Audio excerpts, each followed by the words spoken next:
Give and take തുടരുന്നു Mirchi RJ നിൽജയോടൊപ്പം നമ്മുടെ പ്രിയ യുവതാരം ആഘോഷ് മേനൻ. സർ, തുടർച്ചയായിട്ടുള്ള വിജയങ്ങളാണ്. അതും ചെറിയ ബജറ്റിൽ ചെയ്യുന്ന സിനിമകളാണെങ്കിലും സാറിന്റെ കാര്യത്തിൽ സൂപ്പർ ഡൂപ്പർ ഹിറ്റ്സ് ആണ്. അതിനിടയ്ക്കാണ് വളരെ കലാമൂല്യമുള്ള ഒരു സിനിമ ഇറങ്ങി നന്നായിട്ട് ഓടിക്കൊണ്ടിരിക്കുന്ന സമയത്ത് അത് തിയേറ്ററിൽ നിന്ന് എടുത്ത് മാറ്റുകയും ചെയ്തു. അത് സാറിന് എത്രമാത്രം അഫക്ട് ചെയ്തു? അരികെ ഒരു ആകാശമാണ് ഞാൻ ഉദ്ദേശിച്ചത്. മനസ്സിലായി. ആക്ച്വലി അതിലെ ഹീറോ ഞാനല്ല, സീനിയർ ആക്ടർ മോഹൻകുമാർ സാറാണ്. അതിന്റെ സംവിധായകൻ നല്ല ഒരു സമാന്തര സിനിമ എന്നെ അഭിനയിപ്പിച്ച് ന്യൂ ജനറേഷൻ സിനിമയാക്കാൻ ശ്രമിച്ചു. പിന്നെ ഞാൻ അതിനെ നിന്ന് കൊടുത്തു. പിന്നെ എല്ലാ സിനിമക്കും അതിൻ്റെതായ ഫേറ്റ് ഉണ്ട്. സർ, എന്നാലും വളരെ സൂപ്പർ ഹിറ്റ് ആയിട്ട് നന്നായിട്ട് ഓടിക്കൊണ്ടിരിക്കുന്ന ഒരു സിനിമ പെട്ടെന്ന് വീണ് പോകുക എന്ന് പറഞ്ഞാല്, വളരെ നന്നായിട്ട് ഓടിക്കൊണ്ടിരിക്കുമ്പോൾ PT ഉഷ അടക്കം കാലുകെട്ടി മലന്നടിച്ച് വീഴുന്നില്ലേ? നമുക്കൊന്നും ചെയ്യാൻ പറ്റില്ല. പക്ഷേ ഞാൻ സോളോ ഹീറോ ആയിട്ട് അഭിനയിച്ച കമ്പിളിപ്പതപ്പ് എന്ന് പറഞ്ഞ പടം സൂപ്പർ ഹിറ്റ് ആണ്. ഇത് ആഘോഷിന്റെ ഇന്റർവ്യൂ അല്ലേ? He's marketing it very well. വണ്ടി ഒന്ന് സൈഡ് ആക്കി. ആളുകൾക്ക് വേണ്ടത് കലാമൂല്യമുള്ള എക്സ്ക്യൂസ് മീ, നിമ്മിനൊന്ന് വിളിക്കാവോ? എടാ, ആ നിമ്മിനൊന്ന് വിളിക്കോ? മാം ഇരിക്കും. ഒരു കാര്യം ചോദിച്ചോട്ടെ, ഇത്രയും ഹിറ്റ് ആയിട്ട് നിൽക്കുന്ന ഒരു സമയത്ത് ആഘോഷ് മേനോൻ എന്നുള്ളൊരു പേര് മാറ്റത്തിന് പിന്നിൽ? Good question. ഇപ്പൊ നമ്മളെ കുറിച്ച് പറയും. അതെ, ബോളിവുഡ്. എന്റെ ശരിക്കുള്ള പേര് ആഘോഷ് മേനോൻ തന്നെയാണ്. സംശയം ഉണ്ടെങ്കിൽ എന്റെ SSLC ബുക്ക് നോക്കിക്കോളൂ. ശരിക്കും അല്ലേ? അപ്പൊ കൃപേഷ്? കൃപേഷ് ഞാൻ ഒരു 10 വർഷം മുമ്പ് ഒരു സന്യാസിനെ പരിചയപ്പെട്ടു, വാരണാസി വെച്ചിട്ട്. അപ്പൊ പുള്ളിയാണ് കുറച്ച് കൃപയുള്ള പേര് ഇരിക്കട്ടെ എന്ന് പറഞ്ഞിട്ട് കൃപേഷിന് പേരിട്ടു. Bloody donkey idiot. അപ്പൊ പിന്നെ ഇപ്പൊ എന്താ പേര് മാറ്റിയ? പുള്ളി കഴിഞ്ഞ ആഴ്ച ഗുരുവായൂർ വെച്ചിട്ട് ഓട്ടോ അടിച്ച് മരിച്ചു. ആ, ഗുരുവായൂർ എഡിഷനിലെ എല്ലാ ന്യൂസ് പേപ്പറിലും ഉണ്ടായിരുന്നല്ലോ. You are very funny sir. ഫണ്ണിയോ? എന്ത് ഫണ്ണി? അതല്ല സർ. അല്ല, നിങ്ങളുടെ നാട്ടിലൊക്കെ ഒരാൾ മരിച്ചു എന്ന് പറയുന്നത് ഫണ്ണിയാണോ? So sad, pathetic. ചുമ്മാതല്ല ഇയാളെ നാട്ടുകാർക്ക് അഭീഷ് എന്ന് വിളിക്കണം. 1000 പേരുകൾ പറഞ്ഞെടുത്ത നമ്മളിപ്പോ ആരായി? ബൈ. എന്താ എന്താ അല്ല, സാറിനോടൊന്നും പറയാൻ വന്നില്ലേ? പല സെൽഫിയോ മറ്റോ എടുക്കാനായിരിക്കും. എടുത്തോളൂ, നമുക്ക് റൗണ്ടഡ് ആയിട്ടുള്ള ആളാ. എടുത്തോളൂ. നല്ല സാറാ. ഞാനൊന്നും ചോദിച്ചില്ലായിരുന്നല്ലോ. അയ്യോ, ഇത് മോഹൻകുമാർ സാറിന്റെ മോളല്ലേ? ഏത് മോഹൻകുമാർ? സാറേ, സാറിന്റെ കൂടെ സിനിമയിൽ അഭിനയിച്ചില്ലേ? അന്നൊരു ദിവസം ഈ കുട്ടിയെ തിയേറ്ററിൽ വെച്ച് കണ്ടായിരുന്നു. എന്നിട്ടാണോ ഒരു പരിചയമില്ലാത്ത പോലെ വടി ഒഴുകിയ വിളിക്കുന്നത്? അതെ. എന്താ കുട്ടി പടന്മാരെ പോലെ സാർ ഭയങ്കര അപ്സെറ്റ് ആയിരിക്കുമല്ലേ? അയ്യോ, എനിക്ക് ഒറ്റക്കാരി കൊടുത്തിട്ട് സങ്കടമുള്ളൂ. അതെ അതെ, ഒരുപാട് പടങ്ങൾ കമ്മിറ്റ് ചെയ്തിട്ടുണ്ട്. ഞാൻ സാറിനെ റെക്കമെൻഡ് ചെയ്യാം അല്ലേ? സാറ് വെറുതെ പറയത്തില്ല, റെക്കമെൻഡ് ചെയ്യും. എത്ര പേര് അതുപോലെ രക്ഷപ്പെടുത്തി. So nice meeting you. Convey my condolences to your father. അതാണ് മതി. Thank you. എന്റെയും കൂടി പറഞ്ഞേ കേട്ടോ. സാർ എന്നെ പിടുത്തോ സാറേ കയറി പിടിച്ച്? ആ പിടുത്തം ഇനി അങ്ങോട്ടൊന്ന് മുറുകെ പിടിച്ചൂടെ? മനസ്സിലായില്ല. കല്യാണം കഴിക്കാൻ പറ്റിയ കുട്ടിയാ സാർ. സാറ് വെറുതെ ആ ബ്രൈറ്റിയുടെ പുറകെ നടന്ന് സമയം കളയാതെ അങ്ങനെ എന്തെങ്കിലുമൊക്കെ നോക്ക്. കാണാനും തിരക്കേടില്ലല്ലേ? തറവാടി, ഉഗ്രൻ. പിന്നെ ഒരു സിനിമാ നടന്റെ മോളെ മറ്റൊരു സിനിമാ നടന് കല്യാണം കഴിക്കാം. അപ്പൊ ഒരു വലിയ സിനിമാ ഫാമിലി ആവില്ലേ? ഞാൻ സംസാരിച്ചോളൂ. അയ്യോ വേണ്ട, ഇപ്പൊ കറക്റ്റാണ്. ലാസ്റ്റ് സാറ ഇംഗ്ലീഷ് കൂടി പറഞ്ഞപ്പോ അവള് ഫ്ലാറ്റ് ആയിട്ടുണ്ടോ?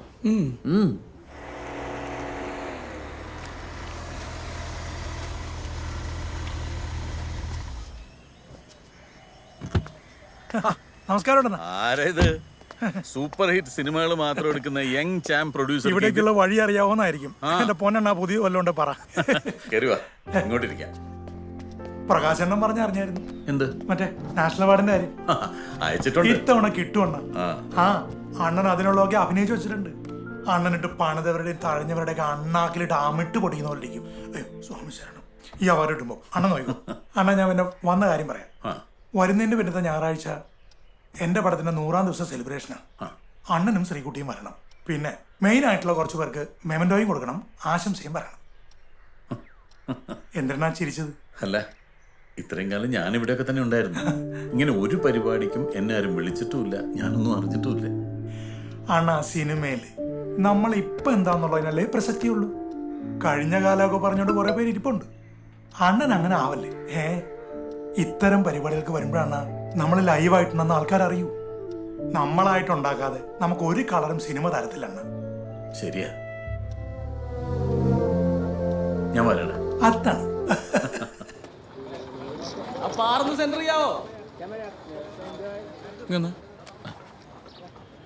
എടോ മൊത്തത്തിൽ ഇരുണ്ടിരിക്കുകയാണല്ലോ, തെളിച്ചൊന്നുമില്ല, എക്സ്പോഷർ കൂട്ട്. സാർ മാക്സിമം ആണ് സാർ. എടോ താൻ എന്നോടാണോ പറയുന്നത്? കൂട്ടാൻ പറഞ്ഞാൽ കൂട്ടിയാ മതി. ഇനി ഞാൻ വന്ന് തിരിക്കണോ? കൂട്ടിക്കോ. കൂട്ടിയിട്ടുണ്ട്. കുറച്ചുകൂടെ കൂട്ടിക്കോ. ഒന്നും പറയണ്ട സാറേ, നമ്മളെല്ലാ കാര്യത്തിലും ഇടപെട്ടാൽ മാത്രമേ കാര്യങ്ങൾ നന്നായി നടക്കുള്ളൂ. അതിന്റെ ഒരു സ്ട്രെയിൻ ഭയങ്കരമുണ്ട്. എടോ തന്നോട് പറഞ്ഞിട്ട് മനസ്സിലാകുന്നില്ലേ? ഇനി ഞാൻ വന്ന് തിരിക്കണോ? തന്റെ വീട്ടിൽ നിന്നൊന്നുമല്ലല്ലോ വിളിച്ചാൽ കൊണ്ടിരുന്നേ. ഇനി കൂട്ടാൻ പറ്റത്തില്ല സാർ. മാക്സിമം ആണല്ലേ? മാക്സിമം. കൂട്ടണോ? ഇത് കണ്ടോ സാർ, നമുക്കൊക്കെ തോന്നുന്നത് അവന് തോന്നുന്നില്ല. പക്ഷെ എന്താ ആഘോഷ ഗ്ലാസ് ഒന്ന് മാറ്റിയാൽ ചിലപ്പോ ശരിയായി. ദൈവമേ, ഇങ്ങനത്തെ ഗ്ലാസ് വെച്ചപ്പം എനിക്ക് മിസ്റ്റേക്ക് പറ്റിയിട്ടുണ്ട് അതല്ലേ പല പ്രാവശ്യം. സാർ എന്തായിരുന്നു? അത് നമ്മുടെ പ്രോജക്റ്റിന്റെ അടുത്ത സ്റ്റെപ്പ്. ആ, ഞാൻ സ്ക്രിപ്റ്റ് വായിച്ചു. ഹീറോയും 2 ബ്രദേഴ്സും അല്ലേ? അതെ. 3 ക്യാരക്ടേഴ്സ്. 3 പേർക്ക് നല്ല ഗംഭീരമായിട്ട് പെർഫോം ചെയ്യാനുള്ള സ്പേസ് ഉണ്ട്. തിയേറ്ററിൽ ഏത് ക്യാരക്ടർ വർക്ക്ഔട്ട് ആവും നമുക്ക് പ്രഡിക്റ്റ് ചെയ്യാൻ പറ്റില്ല. കറക്റ്റ്. ആഘോഷം നല്ല ഡീപ്പായിട്ട് സ്ക്രിപ്റ്റ് വായിച്ചിരിക്കുന്നു. അതുകൊണ്ട് ഈ 3 ക്യാരക്ടേഴ്സ് ഞാൻ തന്നെ ചെയ്തോളാം. അല്ല, ബ്രദേഴ്സ് ആകുമ്പോൾ 3 പേരും ഒരേപോലെ ഇരിക്കുന്നത് നല്ലതല്ലേ? ആ, നമുക്കൊരാൾക്ക് ട്രിം ചെയ്തിട്ടുള്ള ഒരു സാധനം പിടിക്കാം, മറ്റേ ആള് കണ്ണെഴുതി കമ്മലൊക്കെ ഇട്ട് ചെറിയൊരു ഫെമിനിൻ ആറ്റിറ്റ്യൂഡിലൊരു സാധനം പിടിക്കാം. ഞാൻ ഇതുവരെ ചെയ്തിട്ടില്ല, അപ്പോൾ അതൊരു വെറൈറ്റി ആയിരിക്കും. എൻ്റെ ഫാൻസും ഹാപ്പിയാവും അല്ലേ? ശിവാജി ഗണേശന്റെ ദൈവമകൻ സാറ് കണ്ടല്ലേ? കണ്ടിട്ടുണ്ട്. അതാണ് എൻ്റെ മനസ്സിൽ. അയ്യോ, അത് ശരിയാവില്ല. അല്ല, പേടിക്കണ്ട, 3 തന്നെ ചെയ്യാം. ഞാൻ ആക്ടിങ്ങിൽ പൊളിച്ചോളാം. കമലഹാസനൊക്കെ ഒരൊറ്റ സിനിമ തന്നെ 10-20 ക്യാരക്ടേഴ്സ് ചെയ്യുന്നില്ല, പിന്നെന്താ? ഗംഭീരമായിരിക്കും സാറേ. അതാകുമ്പോ നമുക്ക് തമിഴിലും കന്നഡയിലും ഒക്കെ ഡബ് ചെയ്ത് ഇറക്കാൻ ചെയ്യും. സാറിന് ഇപ്പൊ അവിടെ നിന്നൊക്കെ ഒരുപാട് എൻക്വയറി വരുന്നുണ്ട് ഇല്ലേ സാറേ? ഒരുപാട്. ഓക്കെ ആണെങ്കിൽ നമുക്ക് ഇമീഡിയറ്റ് ആയി പടം തുടങ്ങാം. ഞങ്ങളൊന്ന് ആലോചിച്ചിട്ട്. സാറിനായതുകൊണ്ട് ഒരു ഓഫറും കൂടി ഞാൻ തരാം. 3 പേരുടെ വേണ്ട, 2 പേരുടെ റെമ്യൂണറേഷൻ തന്നാൽ മതി. എന്തൊരു ഓഫറാ സാറിന് കിട്ടിയേക്കുന്നേ. 2 എടുത്താൽ 1 ഫ്രീ. അതാണ് സാർ, ആലോചിച്ചിട്ട് പറഞ്ഞാൽ മതി. ഓ ശരി. ശരി മോനെ, നടക്കട്ടെ. എവിടെ ഡയറക്ടർ? ഇവിടെ ഉണ്ട് സാർ. വേഗം വിളിക്കാൻ, എനിക്ക് റിയാലിറ്റി ഷോന് പോകാനുള്ളതാണ്. എന്ത് പറയുന്നു സാർ? ഇതിലും ഭേദം നമ്മുടെ സ്ക്രിപ്റ്റ് വല്ല റെയിൽ പാളത്തിലും വെക്കുന്ന. ആലോചിച്ചു കഴിഞ്ഞോ സാർ?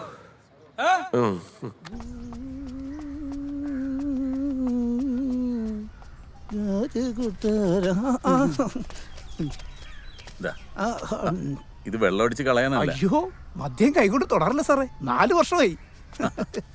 നല്ല ആളാ പറയുന്നു. ഉണ്ടല്ലോടാ. ഇതിപ്പോ 4ാമത്തെ കുഞ്ചിന്റെ നൂലുകെട്ടാണേ. മൂത്തത് 3 പെണ്ണല്ലേ സാറേ? ദൂർത്തടിച്ചാ അവര് വഴിയാതരാവില്ലേ? ഇതൂടെ വെച്ച്. അയ്യോ വേണ്ടായിരുന്നു. വേണ്ട സാറേ, വേണ്ടായിരുന്നു. അമ്മ അടുത്ത ആഴ്ച തന്നെ ഇവിടെ കൊണ്ടൊന്ന് വിടണം. ഈ പ്രായത്തിൽ അമ്മയെ ജോലിക്ക് വിടുന്നത് ശരിയല്ലെന്ന് എനിക്കറിയാം. എന്നാലും അതിന് ഞാനിവിടെ ജോലിക്കൊക്കെ അല്ലല്ലോ. ആണോ സാറേ? കുമാരിയമ്മ ഇവിടുത്തെ ആളല്ലേ. പിന്നെ ഞാൻ തിരിച്ചു വരുമ്പോഴേക്കും സാറിന്റെ അവാർഡിന്റെ കാര്യം അറിയായിരിക്കും. അമ്മ എന്നോട് പറഞ്ഞായിരുന്നു. ഓ സാർ നോക്കിക്കോ, ഈ പ്രാവശ്യം സാറിന് തന്നെയാ. ഓ, ഞങ്ങൾ പോയിട്ടു വാമേ വാ. അതിങ്ങനെ ശരി സാറേ. എന്താ സാറേ കണ്ണൊക്കെ നിറഞ്ഞിരിക്കുന്നത്?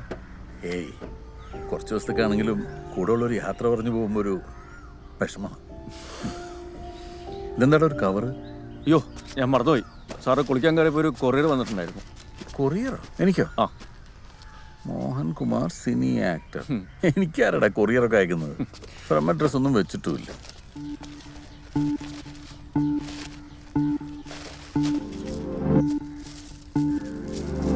ഭയങ്കര ബിൽഡപ്പ് ആണല്ലോ സാറേ.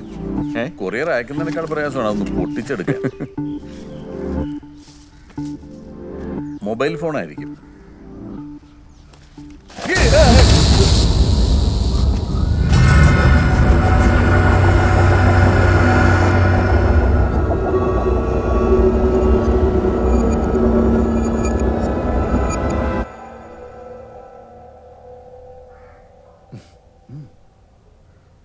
അപ്പൊ കോഴിത്തലയും ചീമുട്ടയും മന്ത്രത്തകിടുവാണ് പ്രശ്നമല്ലേ? കൂടോത്രമാണ് മനുഷ്യന്റെ സമാധാനം കളയാൻ. പണ്ടും ആരൊക്കെയോ ക്ഷുദ്രക്രിയ ചെയ്തിട്ടാണ് ഞാൻ ഔട്ടായതെന്ന് വളരെ പ്രശസ്തനായ ഒരു ജോലിസിന് എന്നോട് പറഞ്ഞിട്ടുണ്ട്. കൂടോത്രം ചെയ്ത ഫീൽഡ് ഔട്ടായി പോകുമായിരുന്നെങ്കിൽ മമ്മൂട്ടിയും മോഹൻലാലും ഒക്കെ എത്രയോ തവണ ഫീൽഡ് ഔട്ടായി പോയേനെ. അവർക്കും കാണുമായിരുന്നല്ലോ ശത്രുക്കള്. അതെ, എന്നാലും ഈ കൂടോത്ര ഏതെങ്കിലും വിധത്തിലൊന്ന് തനിക്ക് ഈശ്വരനിൽ വിശ്വാസമുണ്ട്? ഉണ്ട്, നല്ലതുപോലെ ഉണ്ട്. വെറുമൊരു കോഴിത്തലയും ചീമുട്ടയും പ്രതിരോധിക്കാനാവാത്ത ഈശ്വരനെ എന്തൊരു തല്ലിപ്പൊടി ഈശ്വരനാണോ?